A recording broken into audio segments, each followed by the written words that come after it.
Assalamualaikum warahmatullahi wabarakatuh. Perkenalkan, nama saya Muhammad Ferry Andika Pratama dari Prodi Teknik Informatika Unisma Jepara. Untuk memenuhi tugas Bahasa Indonesia materi retorika tentang asal-usul desa, dan narasumber kali ini adalah Mbah Bagio. Assalamualaikum warahmatullahi wabarakatuh. Waalaikumsalam warahmatullahi wabarakatuh. Saya akan menyampaikan sejarah Desa Mbalong kurang lebihnya. Sebelumnya saya menyampaikan sejarah Desa Mbalong. Saya syukur alhamdulillah pada Allah Subhanahu wa Ta'ala yang mana telah melimpahkan beberapa kebaikan sertainya, sehingga pada pagi ini saya diberi kekuatan, yaitu kewarasan dan keimanan, dan bisa menyampaikan hal ini kepada anak-anak kami, yaitu dari pendidikan tinggi, yaitu dari Unisma Jepara. Yang bertanya sebelumnya, ada nama Desa Mbalong. Keadaan Mbalong masih hutan rimba, masih kung liwang-liwung istilah Jawa. Dan suatu saat atau suatu hari ada orang yang pendatang yang namanya itu Mbah Dopo, orang dari Desa Banjaran, dan ada yang mengakui orang dari Desa Banjaran juga, yang membuka hutan itu atau yang menebang, yang mengerjai, yaitu hutan rimba, yang bekerja keras untuk membuka lahan atau kampung. Setelah beberapa tahun berhasil jadi kampung, dan kampung itu dihuni oleh penduduk, dan penduduk tersebut juga pendatang. Dan rumahnya itu tidak jadi satu, yaitu ada yang sebelah timur, sebelah barat, sebelah timur. Kalau istilah Jawa isinya itu ini.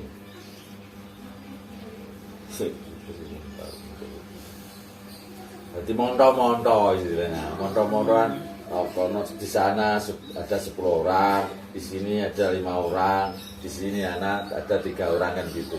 Jadi istilah Jawa monto-monto, jadi tidak jadi satu kelompok-kelompok. Dan di situ jadi satu kelompok wisuda, di satu kelompok, dan di lokasi tersebut ada pohon besar yang namanya pohon balong. Pohon balong itu dulu letaknya di sebelah utara makom balong. Ya. Jadi ada pohon balong, dan pohon itu dulunya terletaknya di sebelah utara balong, dan bawahnya itu yang namanya belik sambi. Maka Mbah Dopo berwasiat pada penduduk setempat, besok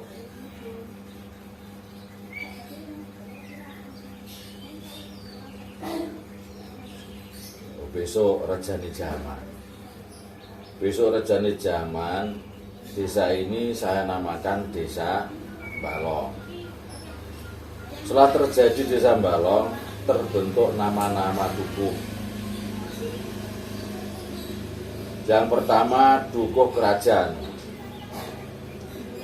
yang kedua dukuh Gondosari, yang ketiga dukuh Jatiombo, yang keempat suku Jatiombo atau Sidoarjo Barat, yang ketiga dukuh Jatiombo atau dukuh Sidoarjo Barat, yang keempat Sidoarjo Timur, yang kelima dukuh Sebeluk, yang keenam dukuh Hujan. Kenapa dinamakan dukuh kerajaan? Sebab di wilayah situ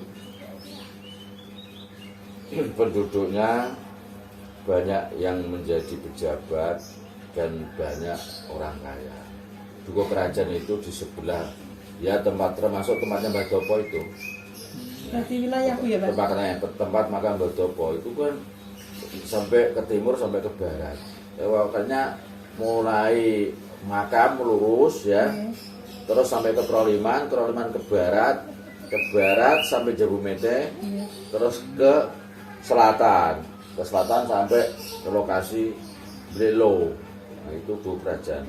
Memang dulunya itu banyak orang yang cukup lumayan gitu, ya banyak pejabat, banyak petani yang sukses. Jadi kok sakniki kok malah wonten Blelo niku, Mbak. Blelo itu bukan bukan wilayah, bukan dukuh. Karena di situ ada belik, terus atasnya itu ada bonlo. Jadi kebanyakan orang menamakan dukuh Blelo, gitu. Tapi aslinya itu kalau dukuh kerajaan itu semuanya kerajaan. Tapi masyarakat untuk memudahkan nama belik dan untuk menggampangkan itu dia menyampaikan, satu lo Blelo, kamu orang mana? Saya Balong Blelo. Sebetulnya dukuhnya kerajaan, tapi untuk mengingat cepat orang itu paham, itu ditambahi lo Blelo. Jadi sebetulnya itu dukuhnya dukuh kerajaan itu. Nah, terus dukuh kerajaan ya. Nah, ini kan jenengan sing wong kene ora arti. Nggih. Ora wong asli kene, Pak. Pak iki saja hal itu tidak tahu ya. Dukuh Blelo, Pak, salah Pak. Dukuh itu tidak ada Blelo. Dukuh itu dukuh kerajaan, Pak. Hanya saja kebetulan di situ ada belik dan atasnya itu atau bondo yang besar, maka ditambahi kalau Blelo. Terakhirnya sama-sama banyak orang yang ke situ, terus tahunya mana Blelo, terus ditambahi dukuh Blelo. Aslinya tidak ada Blelo, nggak ada ya. Tidak ada Blelo, akhirnya itu dukuh kerajaan. Terus dukuh kerajaan tadi orang banyak yang kaya. Kenapa dinamakan itu dukuh Bondosari? Nah, di sebelah timur makam, langsung ke timur, langsung ke utara, terus ke barat, batasnya itu Proliman, ya. Sebelah timur Proliman ke timur, ya. Terus ke selatan, terus itu namanya dukuh Bondosari. Kenapa dinamakan Gundio Sorosari ya gitu? Kenapa dinamakan dukuh Bondosari? Ya zaman dulu sebabkan waktu itu ada orang kerja itu tebang kayu. Di situ kan masih pohon, ya masih alas ya, ada kampung tapi kebanyakan masih alas. Kampungnya kan masih sedikit orang-orangnya. Lalu di situ ada warung makan namanya Mbah Sarina. Lalu itu ada suatu hari ada para wali lelono lakon waktu itu, Sunan Bonang dan Sunan Kalijogo. Jarum Jawa ya lelono lelakon melaku. Kebetulan waktu itu para wali itu merasa lapar dan ngelak. Wali yang kan wali kuwong iki rasa ngelek lan rasa ngorong, lapar dan merasa dia kehausan. Akhirnya dia beristirahat, beli makan dan minum di tempat warung Mbah Sarina. Dan lauknya itu ikan lele.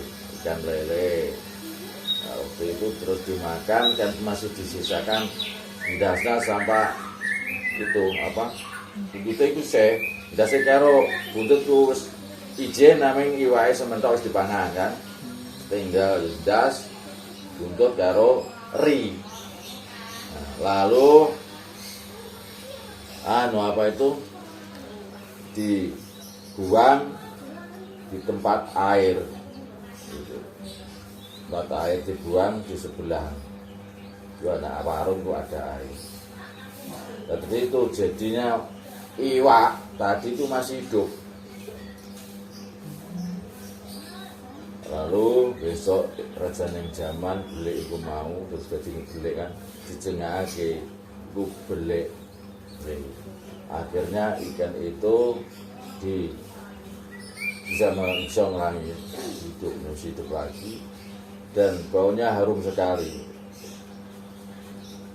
Iwak iku isih urip dikuak terus nek dadi belik terus nek kono kuwi ambune wangi banget, harum sekali. Akhirnya para wali memberi nama besok Rajaning Jaman wilayah ini saya namakan Dukuh Gondosari karena kono kan baunya wangi, terus kono iwak iku mau setiap sedekah bumi balong itu buat syarat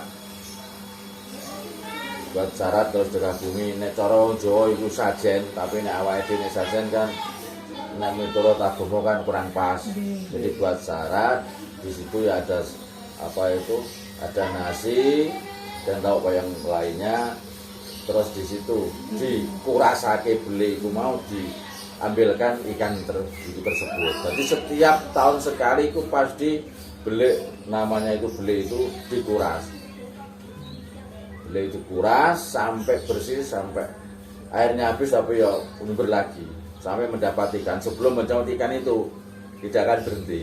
Pasti anak ikan. Pasti ada. Jadi ikannya dibuat untuk syarat sedekah bumi di makam Buden itu, di Buden tadi. Jadi di sini kan kalau Kabumi, kalau ada bulan besar Jawa, ada Senen Pahing, itu Kabuminya di bulan besar Senen Pahing. Terus kalau tidak ada bulan besar di Senen Pahing, itu di bulan Apit. Jadi maju sebulan. Siapa ya, Bang? Ya wes itu. Taruh pula tadi kan. Maju juga. Nah, itu setelah itu nanti dibuat syarat untuk selamatan di Bunden. Ya. Jadi malam Jumat Kliwon itu bisa bulan Apit, bisa bulan besar di Batopo. Terus malam Senin Pon itu di Mbah Gondosari. Yang terakhir nanti nyusul saja karena kan urutannya kan belum. Jadi langsungnya ada apa-apa. Terus malam Senin Kliwon itu di Siti Jenar. Siti Jenar Senin Kliwon Kabumi Gondosari, manganan Mbah Siti Jenar. Terus Senin Pahingnya nanti baru Kabumi Gondosari.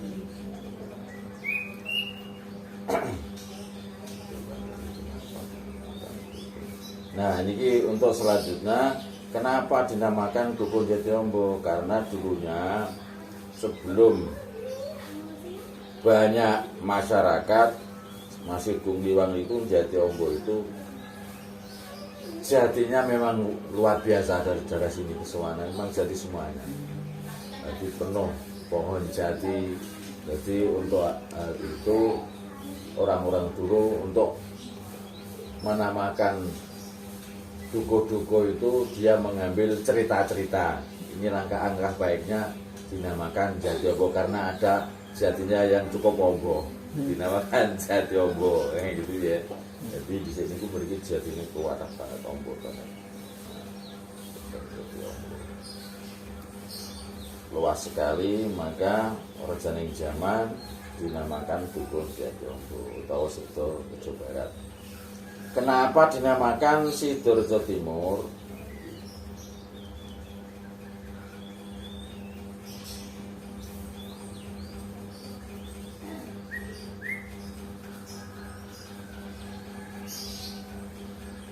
Ini kenapa dinamakan Dukuh Sidoarjo Timur? Karena dulunya wilayah Sidoarjo Timur dulunya penduduknya sangat maju, ya sangat pekat majunya. Maju itu istilahnya bersatunya baik, kerjasamanya baik, dan pendidikannya juga lumayan. Tapi nih masalah apa itu kaya atau pejabatnya banyak itu ya ada, tapi tidak seperti dukuh kerajaan. Dukuh kerajaan komplit, nah, pejabatnya banyak dan juga musuhnya banyak. Sampai sekarang kan seperti itu sih. Yang jelas teliti pejabatnya juga akeh, musuhnya akeh sing sawah bobo. Tapi saiki hampir merata. Sebelumnya kan gampangane turun menurun. Aku sugih, anakku tak warisi melu sugih. Nah saiki kan Pak Anies sugih, anak diberi dari orang tua dijual. Nah, dia nggak mau kerja. Terus untuk poya-poya kan. Saya kan gitu. Nah, makanya itu dinamakan itu Sidoarjo Timur.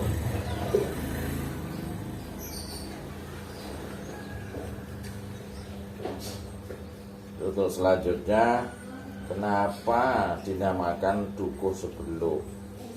Nah, aslinya gini, Dukuh Sebeluk itu dulunya Dukuh Sepelem. Kenapa kok Dukuh Sepelem kok dinamakan Dukuh Sebeluk?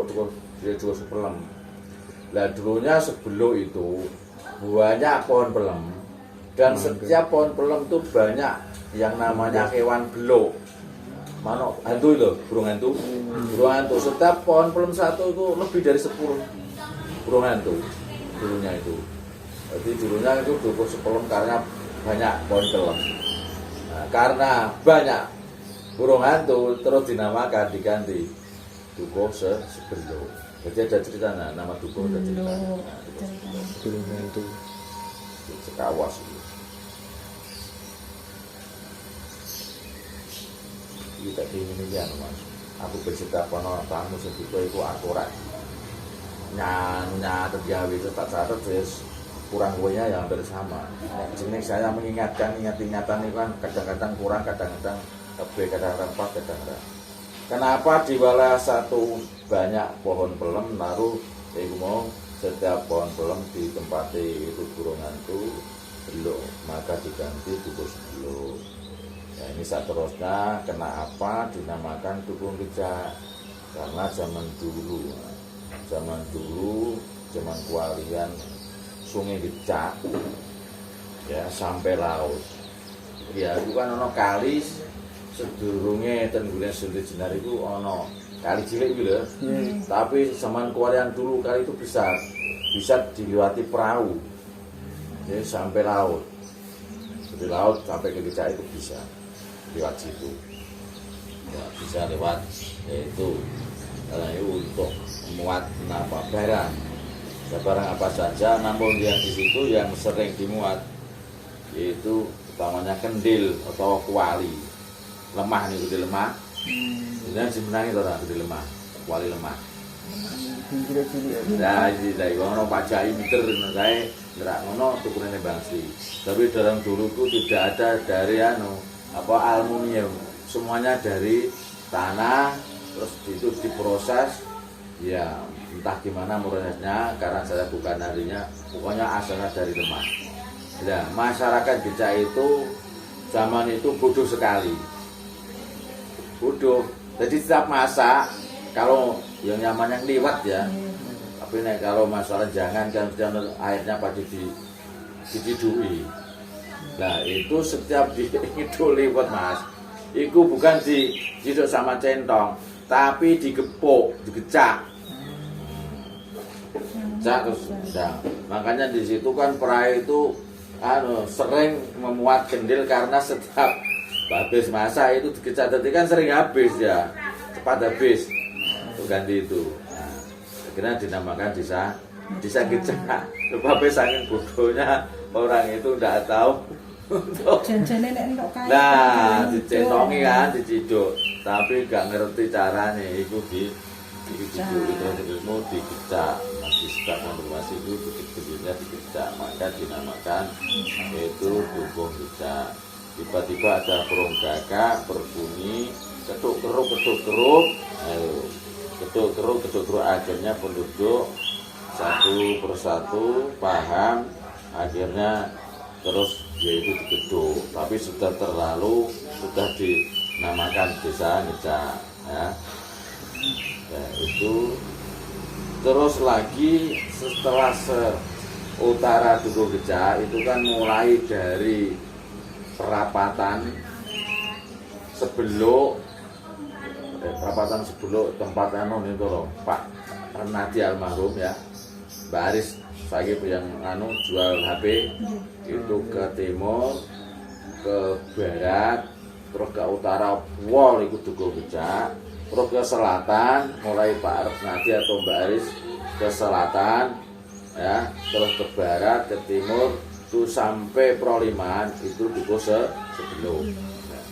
Terus termasuk Punden Siti Jenar. Kalau Siti Jenar itu kan di situ ada makam, tapi itu bukan makam asli karena Siti Jenar itu dulunya zaman Siti Jenar masih hidup itu ceritanya itu dia kan sering yaitu lelono atau lelakon atau melaku-melaku. Dia setiap setiap dari mana dia itu tetap kalau istirahat paling yang disenangi itu di situ. Ya namanya sekarang sangnya Siti Jenar karena sering dia itu istirahatnya di situ. Nah dulu ya betul Siti Jenar di daerah Gecak tapi ujung paling utara. Sebelah utaranya mau Siti Jenar itu sekarang kan persawahan. Tapi sebelah selatannya kampung. Itu dulunya masih gung liwang-liwung, yang disenangi Siti Jenar itu istirahat di situ. Lah akhirnya karena apa? Karena masyarakat Bolong sayang, menyayangi, menyukai dan mantep dan merasa dia itu terlindungi dengan Siti Jenar, maka di situ supaya Siti Jenar itu sudah meninggal itu di mana dan kita tahu tidak paham di Poro ya ada Siti Jenar, Demak ada Siti Jenar, mana-mana mangku Siti Jenar. Karena apa? Siti Jenar itu orang yang Seti Mandraguna, sekti Gusti Allah Ta'ala. Jadi uangku meh rata-rata ngakoni nek duwe Siti Jenar. Katanya itu kali wali, itu kali melu wali ya. Ya wali. Itu wali, namanya wali. Siti Jenar itu sebenarnya Siti Jenar atau wali Siti Jenar. Loro ujine. Putar ya.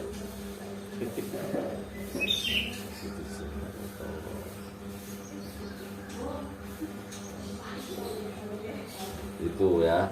Nah itu kalau di sini kan itu bukan makam, namun di situ dia di situ makamku entah asalnya itu dari mana. Kalau cerita yang saya terima sih dia mengambil layon. Layon itu adalah tanah yang untuk ngubur Siti Jenar itu sendiri. Kalau ada yang mengambil tangannya berarti kan orang yang ngambil kan tahu lah kuburnya di mana kan gitu kan. Tapi kalau saya tidak tahu. Tapi di situ itu layonnya. Jadi misalnya aku dikubur nak kuburan kono, tapi aku kan ora wong kene kan. Terus aku dijiko karo wargaku, tanahku digawa nang gone Banjaran misalnya. Jadi nek kono terus aku dikubur nek kono putih apa?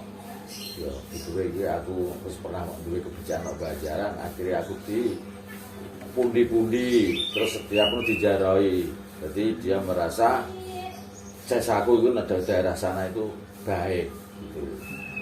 Jadinya seperti itu juga Mbak Toko juga seperti itu. Itu pernah nek cara Jawane itu berebutan atau oyok-oyokan antara Banjaran, antara Pedelan dan Balong. Karena supaya Mbah Toko itu dimakam di Balong karena apa? Jasanya sangat terbesar sekali karena dia telah yaitu membuat yaitu Balong menjadi desa itu karena jasanya Mbah Toko. Jadi akhirnya kita kan kalah karena kita ini kan bukan keluarganya. Akhirnya dibawa ke kampungnya, terus kita mengambil layonnya itu terus dimakamkan di Toko setiap tahun sekali, dihormati di ulang tahun, dan setiap harinya siapa masyarakat yang membutuhkan silakan untuk ziarah ke situ. Sama juga Gondosari dan Siti Jenar juga seperti itu. Dia orang mau punya hajat, mungkin kan tasyakuran dulu ke sana.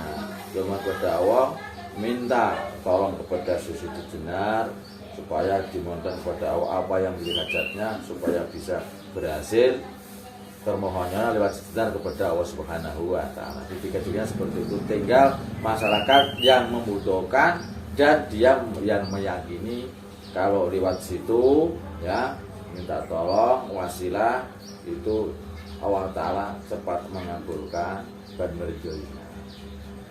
Seperti itu yang bisa saya sampaikan mengenai sejarah Desa Ngolong kurang lebihnya. Nama saya Pak Subegio, mantan Mudin Balong ya.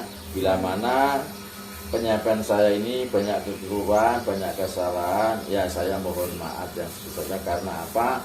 Karena waktu itu saya kan belum ada. Ini kan inisiatif saya mohon yaitu pengertian pada bapak-bapak atau mbak-mbak yang dulu.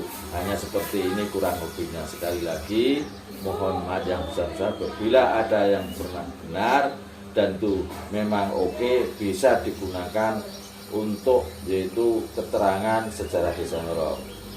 Akhirul kalam wa billahi taufiq. Wassalamualaikum warahmatullahi wabarakatuh. Waalaikumsalam warahmatullahi wabarakatuh.